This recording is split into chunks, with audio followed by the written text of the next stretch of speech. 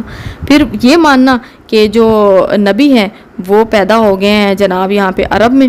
ٹھیک ہے، اور یہ تو یہودیوں کو لگتا تھا کہ یہودیوں میں ان کی پیدائش ہونی تھی، یہودی کیونکہ وہاں پہ ان کی لڑی جو ہے وہ چلتی آ رہی تھی انبیاء کی، تو بے شمار انبیاء ان میں آئے تو ان کو لگا تھا آخری نبی بھی شاید ان میں پیدا ہوں گے. ٹھیک ہے، تو ان کے لیے ہضم کرنا بڑا مشکل تھا، تو ان کے لیے ماننا کیسے آسان ہو جاتا.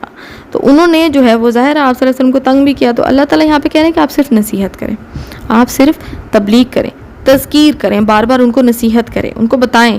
ٹھیک ہے، اور یاد دہانی کروائیں، لیکن آپ کو صرف نصیحت ہی کرنی ہے. آپ آگے دیکھیں کیا لکھا ہوا ہے، لستا علیہم بمسیطر. آپ کچھ ان پر داروغہ نہیں ہے، یعنی کہ آپ کو ان پر اسٹرکٹنس نہیں کرنی ہے. آپ کو صرف جو ہے وہ ان کو نصیحت کرنی ہے، اس کے علاوہ جو ہے وہ باقی چیزیں جو ہے نا وہ نہیں کرنی ہے. ان کے بارے میں اللہ تعالیٰ نے آگے دیکھا ہے کہ میں دیکھ لوں گا. الا من تولی و کفر، یعنی کہ ہاں جو شخص روگردانی کرے گا یا کفر کرے گا، فَيُعَذِّبُهُ اللَّهُ الْعَذَابَ الْأَكْبَرَ، اسے اللہ تعالیٰ بہت بڑا عذاب دے گا. عذاب الاکبر کی بات کی گئی، بہت بڑا عذاب دے گا. اللہ تعالیٰ نے کہا ہے کہ جتنے کام کے لیے آپ کو دنیا میں بھیجا، آپ کو کتاب دی ہے، نبوت دی ہے، آپ بس نصیحت کریں، اس کے علاوہ کچھ نہیں.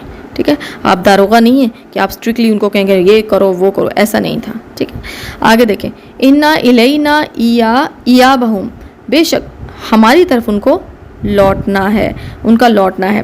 اب دیکھیں یہاں پہ پیچھے بھی ہم نے کچھ آیات ایسی پڑھی ہیں جس میں اللہ تعالیٰ نے بار بار یہ ذکر کیا ہے کہ ہماری طرف ان کا لوٹنا ہے. ایسے ہی ہے نا، آپ دنیا کے کسی بھی کونے میں چلے جائیں، لیکن جہاں موت نے آنا ہے وہاں آنا ہی آنا ہے. ہو سکتا ہے اس کونے میں آپ چلے جائیں، آپ امریکہ، یو کے، کہیں کینیڈا چلے جائیں، موت کا لکھنا ہی یہ ہو کہ بھئی وہیں سے آئے گی اس کو موت. ٹھیک ہے، تو دنیا میں کہیں بھی چلے جائیں، پہنچنا اینڈ پہ ہم نے اللہ تعالیٰ کی طرف ہی ہے. اور ہماری تو کہیں ہمیں پناہ بھی نہیں ملنی ہے، ہمیں تو اس زمین نے پناہ نہیں دینی ہے. زمین تو خود اللہ تعالیٰ کی مخلوق ہے، تو ہم کس خوش فہمی میں یہاں پر. تو آگے دیکھیں، ثم ان علینا حسابہم، پھر بے شک ہمارے ذمے ہے ان سے حساب لینا. تو اللہ تعالیٰ نے آپ صلی اللہ علیہ وسلم کو تسلی دینے کے بعد کہا ہے کہ آپ بس اتنا کام کریں جتنا آپ کو دیا ہے، کہ اس کے بعد آپ نے ٹینشن نہیں لینی ہے، اس کے بعد میں خود ان کو دیکھ لوں گا، کیونکہ جانا تو اس نے میرے پاس ہی ہے، آنا تو اس نے میرے پاس ہی. اس کے بعد میں اس سے حساب لے لوں گا کہ اس نے کیا کیا کیا وہاں پہ.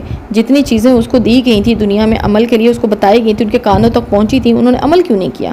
ٹھیک ہے، تو یہاں پہ اللہ تعالیٰ نے اس کا ذکر کیا. اب یہ دیکھ لیں ہماری سورہ غاشیہ کی تفسیر ماشاءاللہ الحمدللہ ہو گئی ہے آج، اور اس میں یہ کہ نصیحت کی بات کی گئی ہے، اور بار بار ایک ہی طرح کی چیزیں ہمیں ان صورتوں میں نظر آ رہی ہیں. اور یہ کہ اللہ تعالیٰ سے ہم دعا کرتے ہیں کہ اللہ تعالیٰ جو ہے وہ ہمیں حیوانوں کی طرح دیکھنا سننا نہیں، بلکہ انسانوں کی طرح دیکھنے اور سننے اور سمجھنے کی، غور و فکر کرنے کی توفیق دے ہمیں. اللہ تعالیٰ سے یا مقلب القلوب ثبت قلبی علی دینک، جو کہ میں نے اس کورس جو بھی ہے کورس کہہ لیں یا ہمارے آپس کی آپ کہہ لیں ایک ایسی محفل ہے، مجلس ہے جس میں ہم اللہ تعالیٰ کا ذکر کرتے ہیں، اللہ تعالیٰ کی کتاب کو سمجھنے کی کوشش کرتے ہیں. اس میں میں نے آپ کو سورہ میں یہ یا مقلب القلوبی یہ صورت بتائی تھی. یہ آپ دعا جو ہے وہ لازمی یہ پڑھا کریں. اللہ تعالیٰ استقامت دیتے ہیں، اللہ تعالیٰ اپنا کرم کرتے ہیں ہمارے دل میں. ایسا نہیں ہوتا کہ 4 دن آپ نے قرآن پاک پڑھ لیا اور 5ویں دن آپ کا ذکر دل ہی نہیں کرتا. ٹھیک ہے، اس چیز کو کرنے کو ایسا نہیں ہوگا انشاءاللہ. اور اگر ایسا کسی کے ساتھ ہوتا ہے تو اس کو غور کرنا چاہیے کہ مجھے اللہ کی کتاب ویسی نظر کیوں نہیں آ رہی جیسی باقی دین پہ چلنے والے لوگوں کو آتی ہے. جیسی اس تفسیر کرنے والی کو نظر آتی ہے، مجھے اللہ کی کتاب ویسی نظر کیوں نہیں آتی؟ میں اس چیز کو اس طرح سے فیل کیوں نہیں کر پاتی ہوں جس طرح سے یہ تفسیر کرنے والی فیل کر پاتی ہے یا باقی تفسیر کرنے والے فیل کر پاتے ہیں؟ ٹھیک ہے، اس پہ ہمیں غور کرنا ہے اور ہمیں اپنے آپ کا جائزہ روز لینا ہے، اور روز ہمیں اس چیز کا سوچنا ہے کہ ہمارے ہاتھ سے، ہماری زبان سے، ہمارے دل دماغ سے کہیں کچھ گستاخیاں تو نہیں ہو رہی. ہم صرف دنیاوی طور پہ تو کام نہیں کریں، ہمیں دین کے بھی کام کرنے ہیں. ٹھیک ہے، کھا پی کے ہم نے دنیا سے نہیں جانا ہے، یہ پرومس ہم نے اپنے آپ سے کرنا ہے. اللہ تعالی ہم سب کو دین پہ چلنے کی توفیق عطا فرمائے، اور ہمیں من چاہی نہیں بلکہ رب چاہی زندگی گزارنے کی توفیق عطا فرمائے. اللہ حافظ.